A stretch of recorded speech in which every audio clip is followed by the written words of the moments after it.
ভালোবাসা আসলাম এক অসহায় মেয়ের কাছে, আমরা শুনবো তার জীবন কাহিনী। আসসালামু আলাইকুম। ওয়ালাইকুম আসসালাম। আপু কেমন আছো? এই তো আছি। মোটামুটি ভালো না পুরাটাই ভালো? আছি মোটামুটি। মোটামুটি। তোমার ফ্যামিলিতে কে কে আছে আপু? ফ্যামিলিতে শুধু মা আছে। শুধু মা? আর ভাই বোন কয়জন? ভাই বোন নাই, আমি একা। ভাই বোন নাই? তোমার আব্বু কি হয়েছেন? আব্বু মারা গেছে ছোটবেলায়। ছোট রেখে মারা গেছে। তোমার আম্মু আর বিয়ের সাথে বসে নাই না, তোমার সুখের জন্য? যাই হোক, তোমার আম্মু কি করেন? এই সেলাইয়ের কাজ করে। শিলে দর্জি কাজ করে? মানুষের দোকানে? হুম। ও আচ্ছা আচ্ছা। তুমি পড়াশোনা করেছো? পড়াশোনা করছিলাম, একটু বেশি করতে পারিনি। ও আচ্ছা বাবা আচ্ছা। মারা গেছে। তোমার বয়সটা কত? বয়স 20। 20 বছর বয়স। এখন আমাদের ক্যামেরার সামনে কি জন্য আসলে, মানে অর্থ লাগবে নাকি বিয়ের সাথে করার জন্য? না, অর্থের জন্য না, আসলে আসছি যে শুনছি আপনারা নাকি গরিব যারা অসহায় আছে তাদেরকে এখানে এই ভিডিওর মাধ্যমে বিয়ে করে দেন, ভালো ভালো।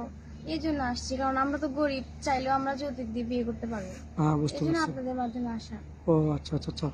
যাই হোক, তোমার বয়স যখন 20 বছর, যদি কোনো প্রবাসী ভাই সংসারের তাগিদে তার বাপ মায়ের জন্য, ফ্যামিলির জন্য সে বাইরে গেছে কাজকাম করতে করতে, বয়স 30, 35, 40 হয়ে গেছে, ওরকম ম্যান হলে কি তোমার চলবে কিনা, নাকি সুদর্শন সুন্দর ছেলে লাগবে? না, এতটা সুন্দর দরকার নাই, বয়স হোক সমস্যা নাই, কিন্তু বউ থাকা যাবে না।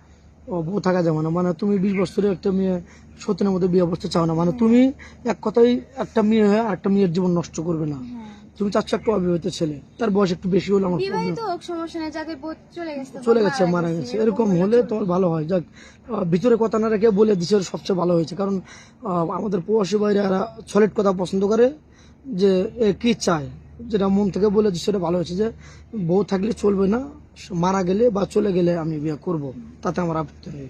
দেখ, কোনো প্রবাসী ভাই বিয়ে করে তোমাকে বাইরে নিয়ে যেতে চাইলে তোমার ফ্যামিলি যেতে দেবে কিনা? এখন ফ্যামিলিতে আছে শুধু আমার মা, এখন জি। অসুস্থ মাকে তো আর আমি ফালায় কোথাও যাইতে পারি না। আচ্ছা, তারপরে বাইরে নিয়ে যেতে চাইলে স্বামী যেখানে নিয়ে যাবে সেখানে তো যাইতে হবে, ওখানে যাবে কিনা? বিয়ের পর তো স্বামী যেখানে নিয়ে যাবে সেখানে যাবো। অবশ্যই। তাহলে সেক্ষেত্রে যাবে তো নাকি? হ্যাঁ, যাবো। আচ্ছা, বাংলাদেশের 64 জেলা কোন জেলাটা তোমার বেশি ভালো লাগে? স্বামী কিনা কোথায় ঘুরতে যাবে? এখন স্বামী যেখানে যায় সেখানে। স্বামীর খুশি তোমার খুশি নাকি? হ্যাঁ। তোমার কোনো মূলক চাহিদা নাই? তুমি তো মুসলমান, হ্যাঁ। নামাজ কালাম তো পড়া হয়। হ্যাঁ। তোমাকে যৌথ ফ্যামিলি ভালো লাগে না সিঙ্গেল ফ্যামিলি ভালো লাগে? আমার মানে জয়েন্ট ফ্যামিলি ভালো লাগে, সবার সাথে থাকা, মানে আমার তো ফ্যামিলি নেই, শুধু মা আছে, এই জন্য ফ্যামিলি আমার ভালো লাগে। যৌথ ফ্যামিলি ভালো লাগে, জয়েন্ট ফ্যামিলি ভালো লাগে, যে সবার সাথে হাসি ঠাট্টা করে চলবে নাকি? তো যাই হোক, তোমার কি ফোন নাম্বার আছে? না, আমরা ফোন করতে পারবো, আমরা তো গ্রামে থাকি। আচ্ছা আচ্ছা, তাহলে তোমার পাবে কিভাবে? এই যে আপনাদের মাধ্যমে ও আচ্ছা আচ্ছা, মানে আমাদের নাম্বার দেওয়া থাকবে, এটাই তো? মেয়েটার কোনো ফোন নেই, আমাদের নাম্বার দেওয়া থাকবে ডিসপ্লেতে, ইমো হোয়াটসঅ্যাপ থাকবে। কেউ ভিডিও কল দেবে না, ভিডিও কল দিলে ব্লক করতে বাধ্য হবো। ভালো থাকবেন, সুস্থ থাকবেন, এই বলে শেষ করে দিলাম। আল্লাহ হাফেজ।